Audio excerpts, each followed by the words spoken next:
one of the art poetry games that I've made over my career, and probably one of the more impactful ones in regard to sort of academic discussions, articles, book chapters, this kind of thing. Um, Ultimately, this is in some ways about sort of conspiracy theories. It's about sort of reinterpreting documents, and it was done before these kind of things were particularly in the news. And so it's looking at documents from NASA, Bill Gates, the Spanish flu, again before the pandemic, Dadaism, James Joyce, Fidel Castro, and a range of other sort of strange and wondrous documents. So it is using a game engine. It does have game elements, but really it's more of an artwork and a digital poem, even a digital fiction in some ways.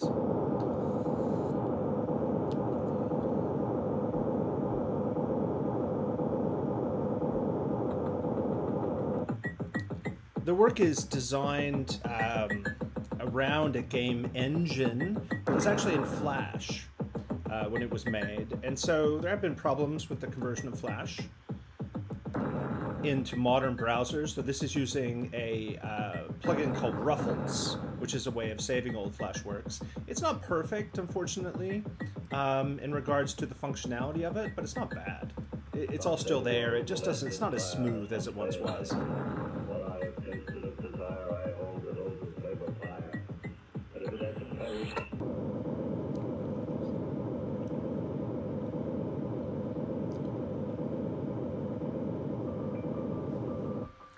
A lot of my work has been inspired in some ways by surrealism. Some people suggest Dadaism, and hence the reason why this particular level. In part, the title comes from both evidence in terms of conspiracies, but also the terms of explosion, in games and reward systems.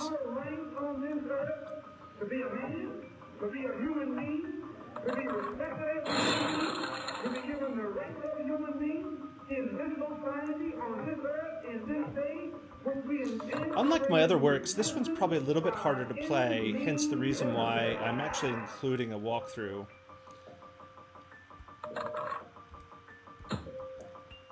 You were harmed by the game that harmed you.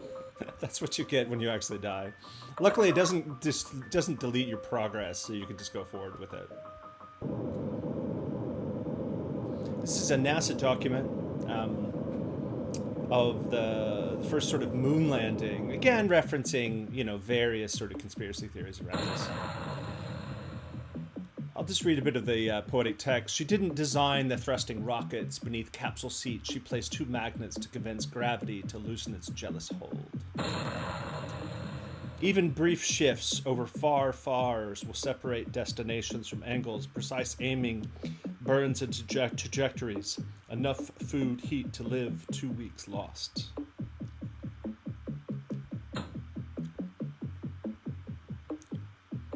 The aesthetic is quite handmade, kind of hand-drawn. It's an aesthetic I particularly like. Again, I've had my work compared to Basquiat in the past, and of course I do not deserve such an amazing connection, but the aesthetic is, I'm inspired by, we could say.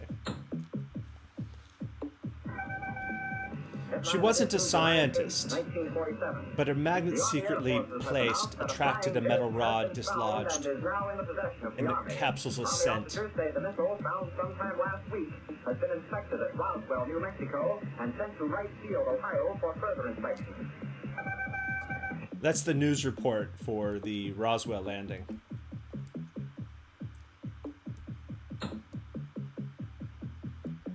You were harmed by the game that harmed you. There I am. I almost lost myself. It's probably these sort of walkthroughs, isn't it? Is I have to go back through and kind of remember how to do it. It's been a while since I played this, actually.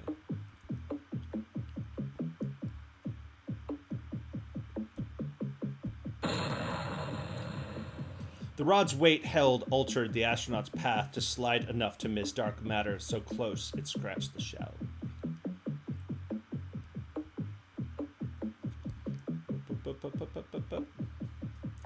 don't want to get hit by the evil Mason symbol. This is actually from the very first sort of mention of Microsoft in a public discussion in a hobbyist newsletter.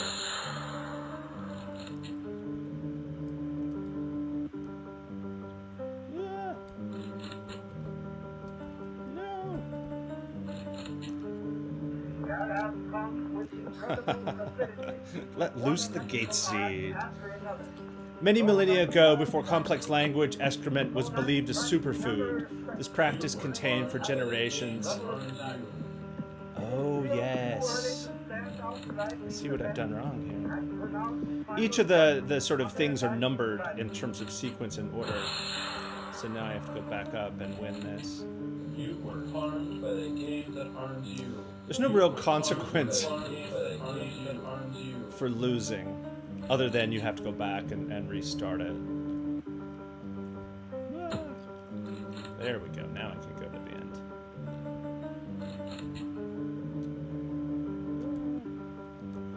I notice sometimes when you make these things, you know, when you're working with technology to make interactive art or digital poetry, digital fiction, you end up having to sort of figure out a lot of different errors, and this one has quite a few in it, but I don't mind actually. I think it fits the aesthetic.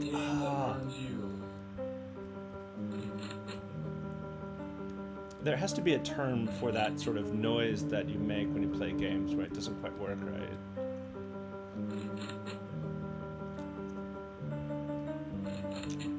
Whoa. You were harmed by the game that harmed you. I'm gonna have to maybe edit this out.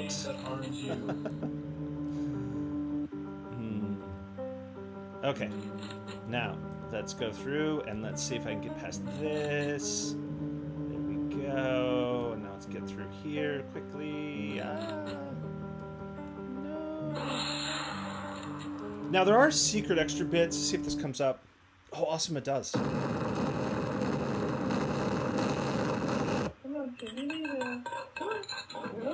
This is the anti-intermission.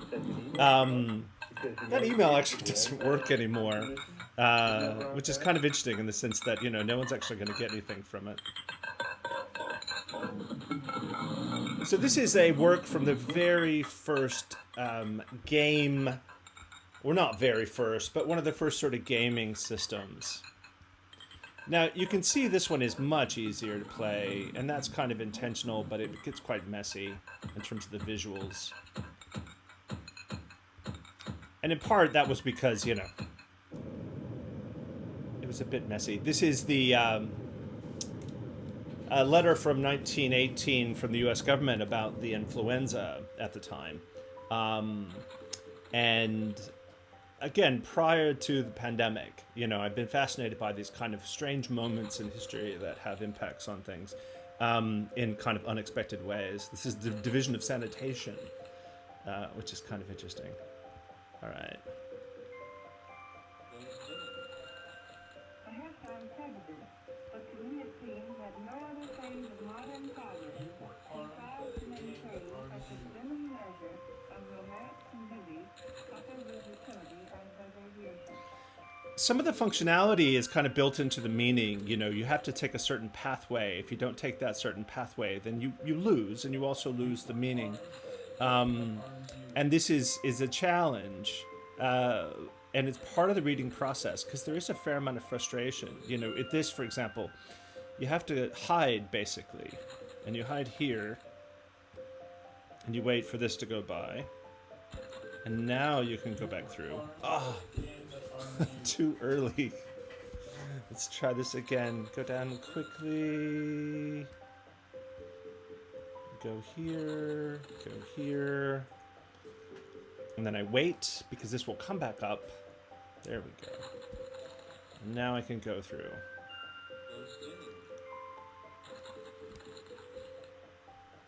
And again, I wait.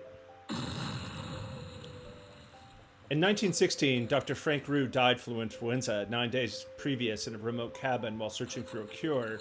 He, by chance, discovered the virus could be concentrated to a powerful fuel source with 1 gram equal to 500 tons of coal.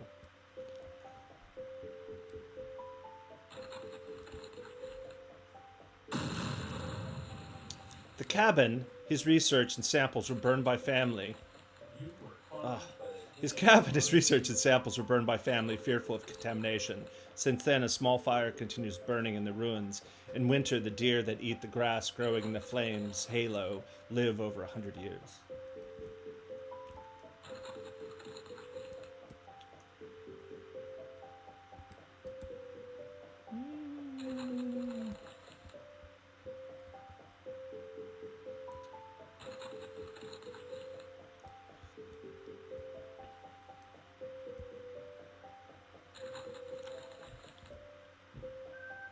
There's Jimmy.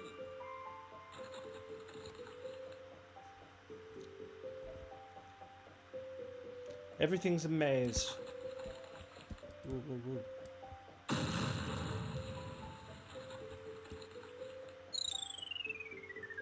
Read. When you are still, the turning virus can't harm you. Read, read. So you have to wait for this to kind of come around in the right way. So it requires patience and kind of thinking about things, and you know, it's a very interesting, I think, combination of things.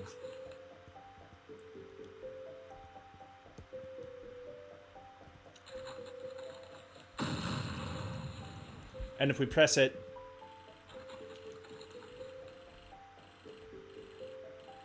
here are the flies. And let's stop them. Now this one is very tricky. There we go.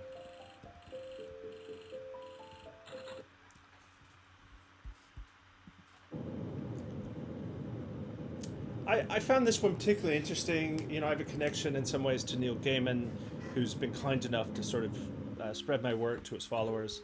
And this work, like, for example, you know, when thinking about these things, part of the craft it is thinking about the gameplay. And so this little bit here, you know, you automatically get killed when you use this work if you don't move, when you play this level.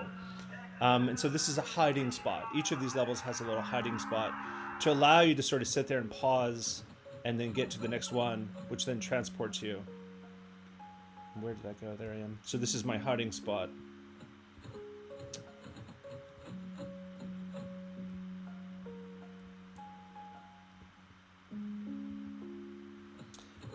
And actually, she was sued by the Attack of the Killer Tomatoes, which I find just wonderful. You know, like, it's this fact that there's this bizarre movie that's actually sued him because he reviewed it and mentioned it in this kind of strange way. It's a wonderful lawsuit from 2006.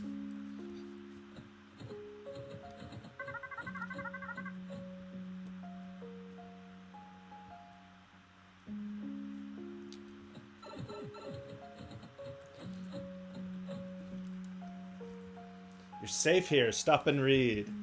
Yeah, one of the criticisms of some of these works is that people say that they can't read them because there's too many things going on. And that is a fair criticism. It's the nature, in part, to this kind of work. You know, people are not necessarily used to reading this way, or not everyone likes to read this way. But this is a fair critique for all art forms, really. That, you know, some people will get something out of it, some people won't. And sometimes it relies on a series of understandings and experiences. I'll read these sections here since we're waiting. In the early 21st century, copyright delirium reached its pinnacle when the 10-level law, all connected, linked, related, inspired within 10 levels of any other material, was subject to a sliding payment scale. Initially, thousands of new languages were developed, but the weight of continual lawsuits and payment structures led to the silent movement. Billions stopped communicating almost entirely, using only government or welfare language of 8 words and syllables. You were harmed by the game that harmed you. Whoa. Oh, there's the prophecy. Okay, let's go hide in our hidey hole. Oh, why did it kick me back there? Oh, I know why. Because there's a secret to this one. Let's see what that is. Words is circular, and these are bees. Because, of course, bees. It's actually based on the ARG game, about bees. Really popular at the time. And now we're here.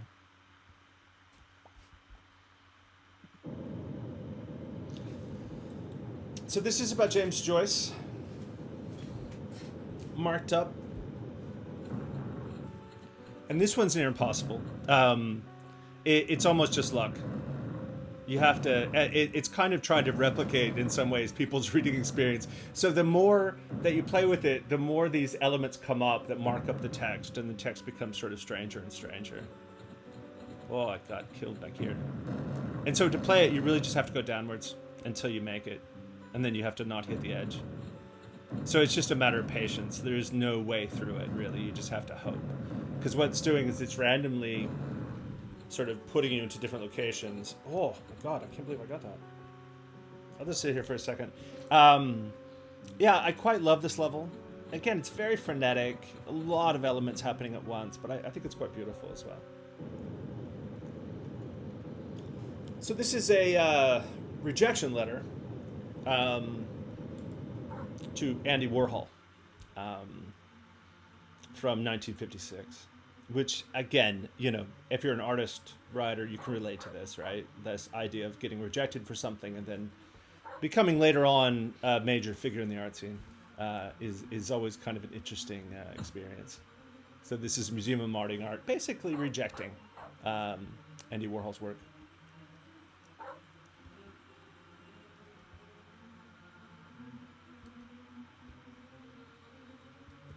Whoa, whoa. That one is tricky. How do I get through this? Nope. Beneath the wrapping, it's picturesque as a fisherman with nets for heels. Oh my goodness. How do I... This is kind of amazing, isn't it?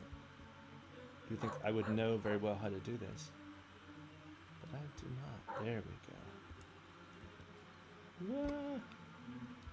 You know, one of the critiques I get sometimes from the gaming world of my work is that it's too easy to play, and then of course you get critiques from the literary part of the world. Alright, so this has been a sample of evidence of everything exploding.